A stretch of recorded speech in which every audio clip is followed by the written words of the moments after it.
What is going on, guys, and welcome back to another episode of our Road to Glory. Sorry I haven't posted in absolutely ages, but I've been quite busy lately, but now I'm hoping to get back on the grind and upload as soon as possible, if not daily, for you guys.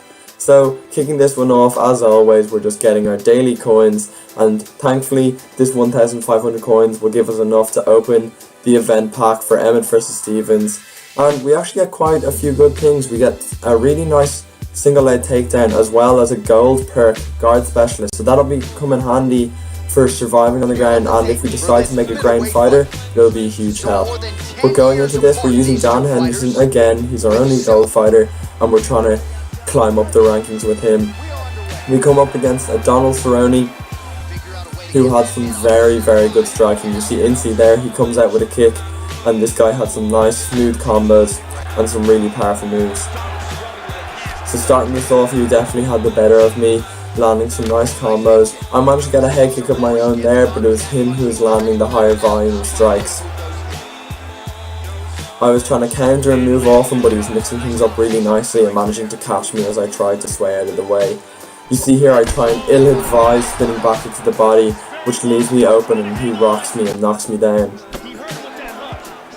However, I managed to weather that storm and try and get back in the fight myself. As you see here, I managed to dodge a few of his strikes and land some offense of my own. We close out the round with that probably going to him. And going into round 2, it was a lot more of the same, but I was starting to get slowly back into it little by little. You see there, I dodged one of his kicks, land a big head kick of my own, try to land some strikes to break down his block and finish the fight, but he defends very well and starts to land some hooks of his own to put me back on the back foot. And this really was the story of the fight. It was a real back and forth war. You see there, I managed to duck under one of his kicks again, but can't quite capitalise on the advantage I gained by it. We land some big strikes here, some massive overhands, but he'd been landing and doing some good work to the body, which had really hurt my stamina. We weren't exactly throwing that many wild strikes, but it was really those shots to the body, as you can see there, that really hurt my stamina and gave him an advantage going into the later rounds. However, this was quite even, and I was like, duck under a strike there. He leaves himself wide open, but I couldn't capitalise and get the rock I need. Maybe more down to the level of strikes a fighter has at the moment rather than the timing and technique there. However, I'm not going to make any excuse for myself. This guy was a really good fighter, and we were giving it our all. You see here, he's landing more to the body and to the head, really mixing it up well, and we were struggling to have any joy, especially in this third round. However, we get a duck under one of his kicks again there. If there was any of his weakness, it was him telegraphing those high kicks, which we managed to capitalise on a few times. But it was one weakness amongst many strengths. As you see, he rocks us there and to the body, which he'd been working all fight, and that really paid dividends in this round. It's an investment, those body strikes. It's not going to get you the quick flashy knockouts, but it really does pay off down the line, and it's something I'll need to capitalise in. As you see, I'm worrying about my body now, and he hits me to the head, and he just starts laying on the pressure. We hit him with a Stockton slap there though, keep him thinking about things, but unfortunately it was not to be. However, we do rock him as well. Land the leg kick, try to mix it up ourselves and get the head kick. He was worried about blocking low, but as I said, those body kicks paid off. We didn't have the stamina to keep up that pressure, and he rocked us to relieve the pressure and take the fight on a decision.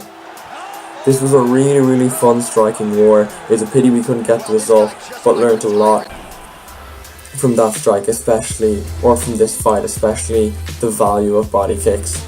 But we weren't to be phased. We went straight in to another fight with Dan Henderson, looking to bounce back from that. And we were coming up against Santiago Ponzinibbio. Now, I knew I had to be worried about those eye pokes, as Ponzinibbio loves to pull those out of the bag. But going into this guy is probably one of the most one-dimensional striking tactics I'd ever seen. See here, he just threw 1-2 after 1-2 after 1-2, and at the start he was having a lot of joy. I really didn't have any answer for it. I'd either just block and not reply with any strikes of my own, or he'd hit me. But that didn't last long. I started to cop on, use some head movement more, and try to land some offense of my own. Mainly looking for the sway, lead hook to leg kick combo, and I had a lot of joy with that throughout the fight. Looking to get out of the way of that straight hook to leg kick, and I mean, we've had trouble with people leg kicking us in the past, so it was time to join the dark side and try and cheese on our opponents a bit ourselves, and that's exactly what we did. We're having a lot of joy getting out of the firing line, that jab. And once we started worrying about us going low to the leg, we went up high with that devastating roundhouse kick that has been so handy for us all season. However, I missed there in the follow-up. And that allows him to come in and take the fight to the ground. And it turned out this guy was actually a really strong ground fighter. He was able to hold me on the ground and even managed a submission attempt, but the round ended before he could do anything with it. Now, going into the second round, it was more the same. He was going jab straight, I was dodging with the hook and leg kick, and it was really the battle of just repetitive striking styles, but I was winning thanks to my superior head movement, and I knew if we kept on the feet, I had a decision in the bag, so I was really worried about him taking it to the ground and trying my hardest to just dodge his strikes, stop his takedowns like we did here, and try and land that consistent offense of my own. I knew I couldn't do anything too wild or he would capitalize with the takedown, and you see there, we miss on the leg kick, and all it takes is one mistake and he had us to the ground, and he just tried submission after submission after submission. And while he definitely wasn't able to finish the fight in the ground, he did manage to keep us there, and with the submissions attempts, looking to just grind out a decision with his superior control on the ground. You see, he tries to get it straight back there, and that kind of gave me a bit of confidence because it showed he really did not want to stand with us on the feet, and I knew if we could keep it up here, we could almost look to finish the fight, let alone grind out a decision. See here, I stuff another one of his takedowns and instantly get back up again. We didn't want anything to do with him on the ground. And now his legs started flashing, and we were having some joy. However, things got sketchy here as he got me into a clinch, and I was scared he was going to get the takedown, but thankfully he managed to break away. And I started to open up, trying to land some more takedown or land some more strikes on the feet, but it's him who lands a takedown off a missed leg kick once again. And again, just trying submission after submission, not letting me get up, and finally I get out of submission and I'm able to break free of him on the ground.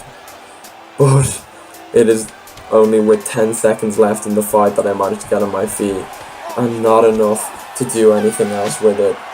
And unfortunately, he takes a decision. It was really devastating because I felt we had the better of him on the feet, but his superior ground game really gave us trouble, which was not ideal. And I knew after a 2-fight losing streak, there was only one man we could turn to help break this losing skid, and it was of course our boy Carter, come to save the day. We're coming up against a creative fighter called King, and I hope that Carter will be able to come good for us and break this losing streak.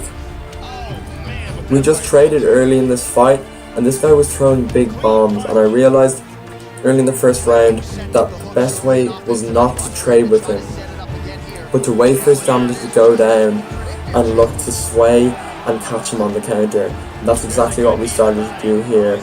Hit him with the dodge and the overhook and the overhand right, knocks him to the ground, and we started having some joy.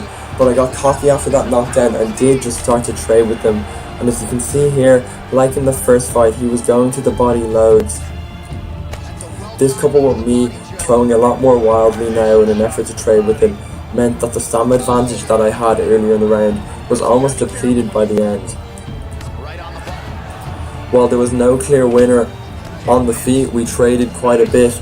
It meant that I couldn't have the advantage later in the fight that I was looking to have earlier in the round.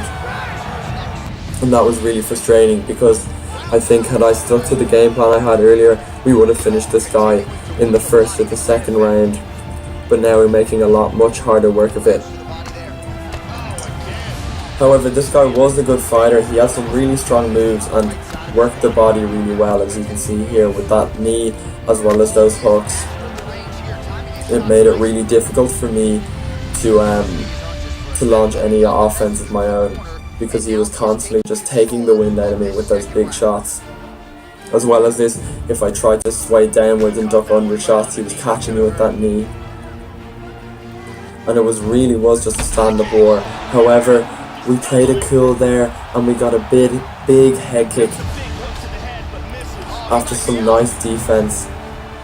However, our stamina was already so low after those body shots and our recklessness early, and we couldn't have finished them. And that's what I meant about us being able to finish the fight in the later rounds. If we just played it a bit safer earlier there, that probably would have been a finish for us. When we're going to round 3, we still had an advantage. We had a knockdown in the early round and we were fighting really well in the second, so it was anyone's fight. But this guy was still laying on the pressure and taking a lot of health off our body. You see we duck under a strike there though. Managed to land some more to the head, and again that lead hook leg kick combination making him worry about the legs as well as his head. And there we get the rock, but again our stamina was so low that we couldn't do anything. We have an ill-advised head kick that leaves us open and he hits us to the body. We're stumbling around, he's laying on the pressure, but thankfully the fight ends at that note. And Carter manages to take a decision, put us back to winning ways. He's always putting the team on the back. He's putting the series on his back whenever he can. He really is the chosen one. Our boy Carter finishes this episode on a good night, and that's where I'm going to leave it. Thanks a million for watching, guys. If you enjoyed this and want to see more, please subscribe and give the video a like. I'd love to hear what you think about it. And yeah, I'll see you in the next one.